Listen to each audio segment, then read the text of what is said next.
This is an awesome opportunity to take advantage of. Tons of people make life-changing money, tens of thousands of dollars in profit, but Amazon still happens in January. There's still money to be made in January. Tons of people get Amazon gift cards as Christmas presents and then spend that money in January. E-commerce is the greatest business opportunity of our generation. Yo, what is up, people? It is your boy Kaj in the studio writing solo today. This episode is going to be a little bit different as it's just me. Josh is away on his honeymoon, didn't schedule a guest, and I wanted to talk to you guys today about some things you should be aware of as we prepare for quarter 4. Today is September 20th, so Q4 is just over a week away. I've already been preparing for Q4 in my business, but there's some things specifically that I want you guys to be aware of. Before we get into that conversation, quick shout out to the sponsor of today's episode. That is Smart Scout. This is a tool that me and my team use every day in our business to research brands, to find products and catalogs, to do brand analytics for our partners and for outreach so that we can continue to grow our business. If you are a wholesale seller on Amazon and you want to take your business seriously, it is a must-have tool. So go to the link in the description for Smart Scout. It'll get you 25% off your first 3 months. And let's get into the conversation about Q4. So first thing is some important dates to be aware of. So Q4 obviously starts in October, but true peak season starts Black Friday. Black Friday is November 22nd, and Cyber Monday is December 2nd. So that week plus period of Thanksgiving, which is kind of when Black Friday starts now, so November 21st through December 2nd, is very important to be aware of. Now, if you're doing FBA, which a lot of us are, it's important to note that inventory needs to be delivered to an Amazon warehouse by October 19th in order for Amazon to guarantee that it'll be Prime badge eligible and ready to go by Black Friday. Now, you might notice that date's pretty far in advance. October 19th, that's almost a full 5 weeks ahead of Black Friday, which makes it challenging to prepare for from a cash flow perspective, especially if you're scaling, especially if you're doing online arbitrage. Now, don't let that deter you from continuing to send an inventory FBA. I will say from my personal experience, I have sent in inventory a week or 2 weeks before Black Friday, and it did sell FBA during that Black Friday to Cyber Monday stretch. Now, one thing I have noticed over the last couple years, and this year in particular, check-in times have gotten slower and slower, and FC transfer times have gotten longer and longer. And I think that's just because of how the FBA program is growing. More people are selling on Amazon. Brands are growing and doing more volume. There's been the optimized split shipments, Amazon optimized split shipments, and all of these things that are changing the landscape and making inventory take longer to check in at FBA. So do that at your own risk. You can still send in FBA inventory after that date, but just know if you want it to be guaranteed to sell by Black Friday, October 19th is a date that you need to keep in mind. And that date is about 2 to 3 weeks away from today when this episode's going to be dropping. Now, that brings us to a second topic in regards to this, which is FBM. And this is where a lot of people can make life-changing money in Q4 if you FBM. Now, FBA stands for Fulfilled by Amazon. FBM stands for Fulfilled by Merchant, which means that you can list the product on Amazon, but instead of shipping it to an Amazon warehouse and then Amazon shipping it to the customer, you ship the product directly to the customer. And what this allows you to do is skip all of the receiving times, the check-in times, the FC transfer times with FBA. And during Q4, you have to be very specific about knowing when to use FBM. And I'll give you a perfect example in my business. One of our partner brands They are getting a new round of product manufactured for Q4, getting manufactured in China and then shipping it to the US. But that product isn't going to be delivered till about mid-November. So we are deciding to do almost all of that shipment FBM, because we know that if we send it in FBA, there's actually a chance that we might not even get it checked in time to sell for Christmas at all, and we won't start selling it till January. So we're going to be FBMing that product. Another great thing you can do with FBM is if you have a product, maybe you sent it in FBA, it sells through during Black Friday, the Black Friday Cyber Monday week, but you want to sell more of it, repurchase that product from wherever your source is, and then instead of sending it in FBA again, just list it FBM. And then that'll also help keep your cash flow cycle really, really good. Now, another thing to note in regards to important dates. So Amazon said that from July 1st, that date's obviously already passed, through November 10th is when they are prioritizing receiving and checking in inventory for Q4 peak season. But after November 10th is when they start prioritizing fulfilling customer orders over receiving new FBA inventory from sellers. So again, November 10th, pretty much through Christmas, they are prioritizing shipping orders to customers, which is why there's a likelihood that if you're sending in FBA inventory after that date, it might not actually be available for sale in time for Christmas. Again, in my past experience, I have sent in FBA inventory after that date and it's checked in and been received, but Amazon's telling us that that is not a guarantee just because of the volume of orders that they have. They might sit some stuff to the side and just let it sit there for who knows how long. Another thing I wanted to touch base on in regards to Q4 is repricing strategies. Now, repricing is important all year round, and especially in Q4, if you're using the right strategies, you can make more money on the stuff that you're already selling just by setting up your repricer correctly. So first, please, please, please do not tank prices.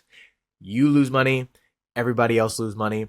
In Q4, there is a sizable increase in sales volume, and there is no need to drive down price on products. Often I see like a 20 to 30% increase in sales, sometimes even more, depending on the type of product and the sales rank of the listing. And you want to be pricing up as much as you can. Another pro tip, if you are FBMing a product and there are other sellers on that listing, if some of those FBA sellers are back ordered, which means their inventory is in FC transfer, especially because, again, FC transfer and check-in times are taking long. Amazon is prioritizing getting things to customers quickly because Christmas is around the corner. People want to get gifts so they can wrap them, package them, put them under the tree, whatever.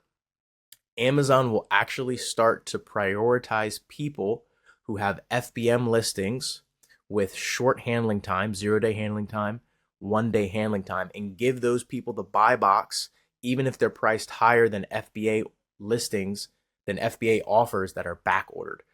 So go FBM, short handling time, and don't be afraid to test pricing higher, because you might be surprised at how much of the buy box and how many sales you're still able to get. And on that note, please, please, please use an AI repricer, because it will take these things into consideration. Our repricer of choice is SellerSnap. I'm very vocal about SellerSnap. They make us a lot of money in our business. Another thing I love about using SellerSnap is their yo-yo pricing strategy. This, again, is going to make you tons of money in Q4. Yo-yo pricing strategy sets your price to your max price however often you set it to. For us, about every 3 hours, we go to max price, hold there for 30 minutes. We make sales at max price consistently, and that adds a couple bucks, sometimes $5 or $10, depending on the sale price of the item, into our profit for that item. So if you're not doing that, you are literally leaving money on the table. So make sure you use an AI repricer. We use SellerSnap. That'll increase your buy box percentage. It'll work on increasing your price based on these factors that I just talked about, and make sure that you have the yo-yo method set. On that note, another thing to consider, make sure you have reasonable max prices. I see a lot of people who just set a stupid high max price for no reason. Don't do that for a couple reasons. One, super high max price, your listing could get deactivated for violating fair pricing policy. This doesn't have too much of an impact on your account health as long as you're not doing it a lot, but it could temporarily deactivate your listing, which obviously then you're going to get less sales. So have a reasonable max price based on the historical keepa graph. I normally like to price at the highest that I've seen the buy box within the last year. And two, you also want to make sure you're not priced so high that if a customer notices that their order was ridiculously higher than what the current price is, once they go back and check if they want to reorder, that they're not going to return. And we've had that happen to us too, where we priced too high, we got a sale, and then the customer returned the product saying they found a lower price elsewhere, which could have just been us back on the buy box when we reprice normally. So take that into consideration. Don't put your max price too high. So make sure it's like, I don't want to give exact numbers, but kind of you can feel it out. Like if you were a customer buying that product, like what would you be willing to pay for it compared to something? And if you paid $5 or $10 more for it, would that be worth returning it when you realize that the price came back down? So AI repricer, yo-yo, set a reasonable max price. Last thing I'll touch on in regards to Q4, check out the historical keepa on products. If it's a product that's been around for a long time, and you can see that from beginning to middle of November through December through Christmas, that the sales rank really drops and the product starts selling faster, that is another sign that you can FBM that product, that you can price well on that product and make serious money. Now, some listings are going to have a huge increase in sellers. If that's the case, sometimes that product is going to tank. It is what it is. It happens. Every single product isn't just going to be automatic cash, but take into consideration the historical keepa. And if you can see that it consistently drops in sales rank and that the pricing holds, try to find a way to source that product profitably. Just to recap quickly, November 21st through December 2nd, Black Friday through Cyber Monday, that really kicks off the peak season of Q4. And from then up until a few days before Christmas, sales velocity is through the roof. October 19th is the date that FBA inventory has to get delivered to Amazon fulfillment centers in order for Amazon to guarantee that that inventory will be received, checked in, and available for the Prime badge by Black Friday. Up until November 10th, Amazon is prioritizing receiving inventory, including that inventory that got delivered by October 19th, distributing it across their network to make sure that it's available for sale. After that, it's much more of a toss-up if they're going to prioritize your inventory versus prioritizing shipping out customer orders. In my experience, I've shipped stuff after November 10th, had it receive and sell, but if you want to be safe, FBM inventory after that date. FBM is an awesome opportunity in Q4. Do it as much as you can. It's going to boost your cash flow and make you a lot of money. Make sure your repricer is set correctly. Get an AI repricer. We use SellerSnap. Activate the yo-yo. Set a reasonable max price. You will make more money. Remember, there is an overall increase in sales volume on the listings that are already on Amazon. So the products you have in your inventory that are working well now, double down on those. You can buy more of the same product that you're already selling and just make more money by doing that. And last thing that I'll leave you guys with, remember, stuff still sells in January. If it doesn't sell in the peak season of Q4, but it was selling before that, it'll sell in January. It's okay.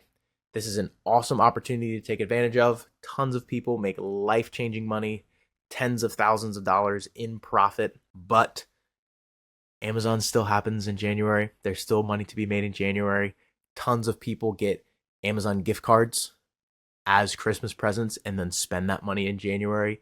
So keep sending in FBA inventory, keep buying inventory, Watch your cash flow, watch your repricer, do some FBM, and you're going to crush it. All right, guys, thanks for listening. Hope this episode was helpful. If you got value and insight from this episode, please like the episode, subscribe to the podcast on Spotify or YouTube. If you're watching on YouTube, leave a comment about the tip that you're going to implement in your business, and I will see you guys on the next one. Peace.